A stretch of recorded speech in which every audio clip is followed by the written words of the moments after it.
सभी दोस्तों का स्वागत है। तो अ, अगर मैं बात करना चाहूँगा हमारे इलेक्ट्रिकल सेक्टर रिगार्डिंग, तो अ, सबसे पहले तो मैं मेरा परिचय दे दूँ। मैं हूँ आपका दोस्त नितिन मनोहर, और बेसिकली मैं एक इलेक्ट्रिकल इंजीनियर हूँ, या फिर हम बोल सकते हैं ऑन द वे है। तो अभी मैं आपको किस प्रकार सहायता करूँगा वो मैं थोड़ा क्लियर कर दूँ।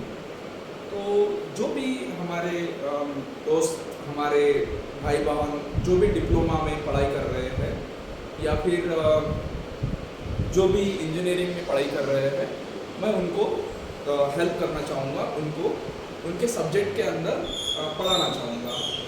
तो दोस्तों, मैं बता दूँ आपको कि मैं एक खुद स्टूडेंट हूँ, इसलिए मैं आपको ये काफ़ी एक स्पष्ट रूप से बोल दूँ कि वर्ल्ड में का कोई भी टीचर आपको पढ़ा नहीं सकता जब तक कि आपका मेंटलिटी या फिर आपका जो माइंड है वो ना बोले कि मुझे पढ़ना है।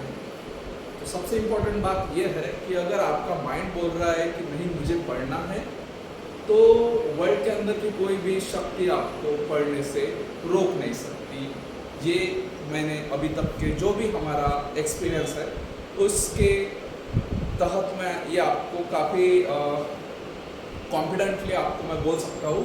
अगर आपका पूरा उसके अंदर इन्वॉल्वमेंट है तो डेफिनेटली हमारे इलेक्ट्रिकल इंजीनियरिंग के अंदर का कोई भी सब्जेक्ट ये बिल्कुल ही कठिन नहीं है, या फिर हम बोल सकते हैं बिल्कुल ही घबराने वाली बात नहीं है। सब्जेक्ट कोई भी रहो, सब्जेक्ट को पहले हमको स्टडी करना पड़ेगा, सब्जेक्ट को पहले हमको देखना पड़ेगा कि सब्जेक्ट की रिक्वायरमेंट क्या है, सब्जेक्ट किस ढंग से हमको हम बोल सकते हैं किस ढंग से हमको सब्जेक्ट देख रहा है। देखो, भले ही हम स्टूडेंट है, लेकिन सब्जेक्ट भी कोई ऐसी चीज़ नहीं है कि ऊपर से आ गई है। वो भी एक हमारे समान जो भी हिस्ट्री के अंदर जिन्होंने भी उस स्ट्रीम के अंदर पढ़ाई की है और उस पढ़ाई को उन्होंने पेपर पे उतारा है, वही एक हम सब्जेक्ट के तौर पर अभी पढ़ रहे हैं। अगर देखा जाए तो हम कुछ नया नहीं कर रहे हैं, हम हिस्ट्री पढ़ रहे हैं, और हिस्ट्री पढ़ के थोड़ा बहुत उसके अंदर सुधार करके हम भी हमारा जो नोट्स है या फिर हमारा प्रोजेक्ट है वो आने वाले जनरेशन के लिए रेडी कर रहे हैं। तो घबराने वाली बिल्कुल बात नहीं है। सबसे पहले अगर बात की जाए कि अगर मैं डिप्लोमा का स्टूडेंट हूँ या फिर मैं इंजीनियरिंग का स्टूडेंट हूँ, तो नितिन सर मेरी कैसी मदद करेंगे? तो डेफिनेटली मैं आपकी मदद करूँगा यूट्यूब के माध्यम से, या फिर हम मोबाइल एप्लीकेशन के माध्यम से भी इंटरेक्ट कर सकते हैं। तो ये हमारे जो अभी प्रेजेंट में जो भी हमारे पास ऑप्शन है उसके तहत हम स्टूडेंट, और मैं भी एक स्टूडेंट हूँ, ना कि मैं एक सर हूँ, हम इंटरेक्ट करेंगे, ठीक है। और ये इंटरेक्शन काफ़ी फ्रेंडली रहेगा। जस्ट हमको एक बात ध्यान में रखना है कि जो हमारा एम है, कि जो हमारा ध्येय है, उसको न भूलते हुए हम काफ़ी फ्रेंडली ये कॉन्वर्सेशन करेंगे, और मैं प्रयास करूँगा कि जितना भी मेरा सब्जेक्ट नॉलेज है वो आप तक मैं डिलीवर कर पाऊँ। सो अगर बात की जाए इलेक्ट्रिकल इंजीनियरिंग की, तो इलेक्ट्रिकल इंजीनियरिंग के अंदर काफ़ी अगर इलेक्ट्रिकल इंजीनियरिंग को अगर दो इसमें हम डिवाइड करें, तो एक बनते हैं हमारे कोर सब्जेक्ट और एक बनते हैं हमारे नॉन कोर सब्जेक्ट। तो हमारे कोर सब्जेक्ट कौन से हैं वो हम पहले जान लेते हैं। हमारे कोर सब्जेक्ट वो सब्जेक्ट है जो कि फंडामेंटल थिंग के साथ डील करते हैं। लाइक अगर मैं बात करूँ हमारे AC/DC मशीन, तो ये इलेक्ट्रिकल इंजीनियरिंग के अंदर क्या कौन सा सब्जेक्ट है? तो ये हमारे कोर सब्जेक्ट है। तो AC/DC मशीन ये हमारा कोर सब्जेक्ट है। उसके बाद में नेटवर्क एनालिसिस, या डिप्लोमा लेवल को उसको ECN भी सब्जेक्ट है, ECN के नाम पे उसको पहचान है, इलेक्ट्रिक एंड सर्किट EDC। तो डिग्री लेवल पे उसको NA बोलते हैं, नेटवर्क एनालिसिस, और डिप्लोमा लेवल में उसको EDC बोलते हैं। तो उसके बाद में हम बात किया जाए ट्रांसमिशन एंड डिस्ट्रीब्यूशन, ये भी एक कोर सब्जेक्ट है। उसके बाद में जनरेशन, ट्रांसमिशन एंड डिस्ट्रीब्यूशन, ये कोर सब्जेक्ट है। और उसके बाद में स्विच गियर एंड प्रोटेक्शन, ये भी हमारा एक कोर सब्जेक्ट है, जो कि डील करता है प्योर पावर सिस्टम के साथ, या फिर हम बोल सकते हैं हमारे इलेक्ट्रिकल सेक्टर के साथ में जो डील करता है, हम उसको कोर सब्जेक्ट बोलते हैं। अब भला नॉन कोर सब्जेक्ट कौन से होंगे, तो मैं आपको बोल दूँ, नॉन कोर सब्जेक्ट वो सब्जेक्ट होंगे जो कि हमारे स्ट्रीम के हेल्पिंग इन नेचर है, ना कि कोर है। लाइक अगर मैं बोलूँ micro processor and micro controller के हमारा कोर स्ट्रीम का सब्जेक्ट है, तो बिल्कुल नहीं, वो एक हमारा सपोर्टिव सब्जेक्ट है। Actually micro controller and micro processor ये डील करता है प्योर कोर सब्जेक्ट, ये ECE के लिए है, इलेक्ट्रॉनिक्स एंड कम्युनिकेशन इंजीनियरिंग के लिए वो कोर सब्जेक्ट है, ना कि हमारे इलेक्ट्रिकल के लिए।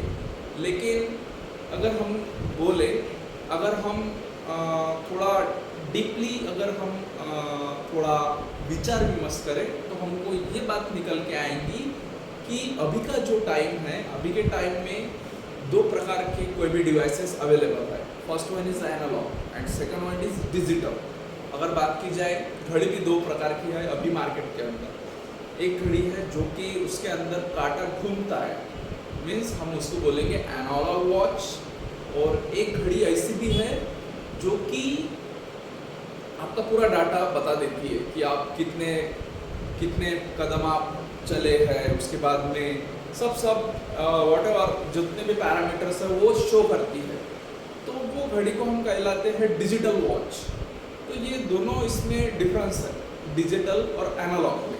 सेम हमको क्यों micro controller and micro processor पढ़ना है, क्योंकि आज का जो टाइम है, अगर बात की जाए आज से 20 या फिर 25 साल पहले सादे जो सिंपल एनर्जी मीटर रहते थे, तो उसमें एक डायल रहता था, वो डायल पे नंबर्स रहते थे अलग अलग कलर में, एक डायल रेड कलर का, बाकी के वाइट कलर के।